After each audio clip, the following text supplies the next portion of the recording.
Dikisahkan, Baginda Raja memiliki seorang menteri kepercayaan yang senantiasa mendampinginya. Menteri itu bernama Abu Jahal. Namun kepercayaan yang diberikan Baginda Raja sering dimanfaatkan oleh Abu Jahal untuk memperkaya diri. Terkadang ia sering meminta upeti kepada rakyat dengan mengatasnamakan Baginda Raja. Hal ini tentu saja membuat Abu Nawas geram. Tapi Abu Nawas tidak berani mengadukan masalah ini kepada Baginda Raja.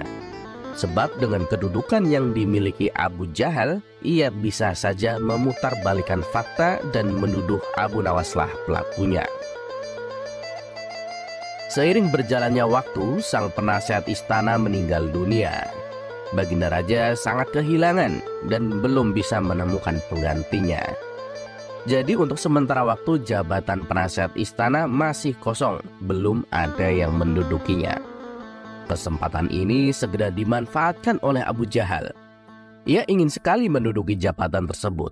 Dengan begitu ia bisa lebih leluasa untuk mempengaruhi Baginda Raja. Segala cara ia lakukan di depan Baginda Raja. Ia terus mencari muka agar dirinya terpilih sebagai penasehat istana. Tapi sayang seribu sayang, ambisi Abu Jahal ini harus kandas di tengah jalan.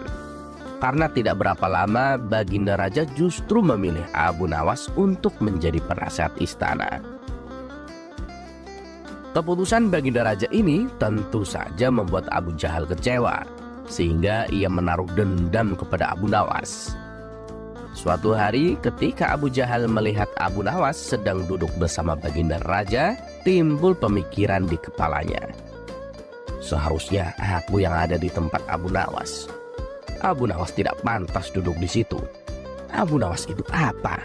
Dia tak mampu mengurus masalah kerajaan.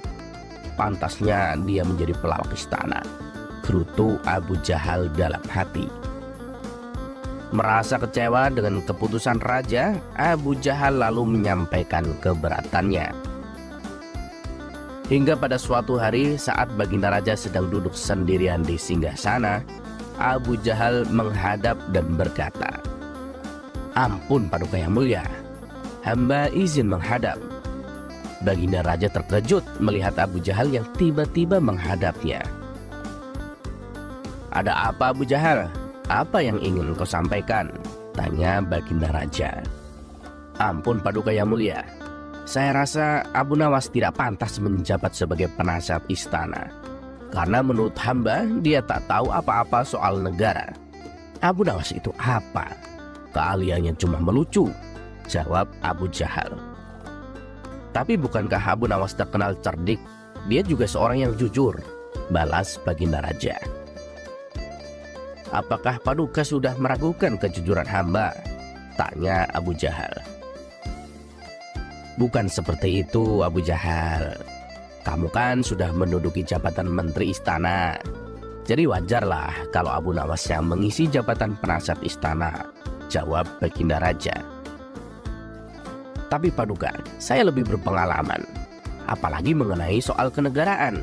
Saya juga ahli berperang. Tubuh saya kekar dan perkasa.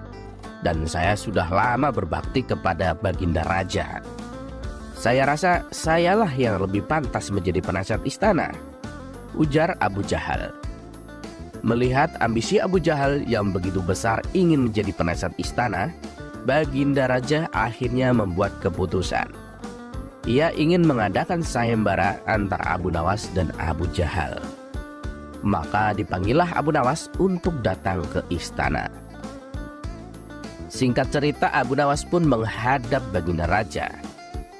"Ampun Paduka Yang Mulia, ada gerangan apa Paduka memanggil hamba?" tanya Abu Nawas. "Begini Abu Nawas, Abu Jahal ini sangat menginginkan jabatan menjadi penasehat istana. Dia minta supaya jabatanmu diganti olehnya. Tapi aku juga tak mungkin memecatmu begitu saja. Nah, biar adil, maka aku putuskan akan mengadakan sayembara antara kalian berdua. Jadi siapa yang menjadi pemenangnya, maka dialah yang berhak menjadi penasehat istana," kata Baginda Raja. Sejenak Abu Nawas terdiam. Abu Jahal pasti punya rencana busuk. Jangan sampai dia menjadi penasihat istana. Bisa-bisa rakyat semakin tertindas oleh kelakuannya, pikir Abu Nawas. Ampun Paduka yang mulia, kalau boleh tahu sayembara apa yang hendak Paduka berikan? Tanya Abu Nawas. Saya ingin masing-masing dari kalian bawakan saya 1 gentong air laut, tapi yang rasanya tawar, titah Baginda Raja. Abu Nawas dan Abu Jahal langsung terkejut mendengar permintaan Baginda Raja yang aneh itu. Sekarang kalian pulanglah, dan besok kembali ke sini dengan membawa air laut yang rasanya tawar, kata Baginda Raja melanjutkan. Sesampainya di rumah, Abu Nawas terus memikirkan dan mencari tahu keberadaan air laut yang rasanya tawar. Mana ada air laut yang rasanya tawar? Orang secerdik apapun tak akan bisa melakukannya, pikir Abu Nawas. Sementara itu Abu Jahal mulai berbuat curang. Ia memasukkan air sumur ke dalam gentong untuk dibawanya ke istana. Baginda Raja pasti percaya meskipun aku berkata bohong, karena aku tahu Abu adalah menterinya yang paling dipercaya, kata Abu Jahal dalam hati. Keesokan harinya Abu Nawas dan Abu Jahal datang ke istana dengan membawa gentongnya masing-masing. Bagaimana? Apakah kalian sudah mendapatkan airnya? Tanya Baginda Raja. Sudah Paduka yang mulia, jawab Abu Jahal dan Abu Nawas serempak. Kemudian Abu Jahal maju ke depan menyerahkan gentongnya. Ini Paduka yang mulia, air laut permintaan Paduka. Baginda Raja lalu mencicipi air yang dibawa oleh Abu Jahal. Bagus Abu Jahal, ini rasanya tawar. Tapi benarkah ini berasal dari laut? Tanya Baginda Raja. Benar Paduka. Saya sengaja mengambilnya dari laut yang tidak diketahui oleh banyak orang, jawab Abu Jahal penuh percaya diri. Sekarang tibalah giliran Abu Nawas menyerahkan gentong miliknya. Dan ketika Baginda Raja mencicipi air yang ada di gentong Abu Nawas, ia pun langsung berkata, "Hei Abu Nawas, kenapa rasanya masih asin dan ketil? Saya akan meminta air laut yang rasanya tawar," tanya Baginda Raja kepada Abu Nawas. Ampun Paduka yang mulia, tapi memang begitulah air laut. Ampun Paduka yang mulia, tapi memang begitulah rasa air laut, balas Abu Nawas. Baiklah, karena lomba ini dimenangkan Abu Jahal, tentu dia yang akan menjadi penasehat istana, tutur Baginda Raja. Mendengar hal itu Abu Jahal sangat kegirangan. Ia sudah tak sabar ingin menduduki jabatan tersebut. Ternyata sangat mudah mengelabui Baginda Raja, pikir Abu Jahal. Tapi tiba-tiba Baginda Raja kembali berkata, "Abu Jahal, di mana kamu menemukan laut yang airnya tawar? Antarkan aku ke sana sekarang. Aku ingin mandi di sana," titah Baginda Raja.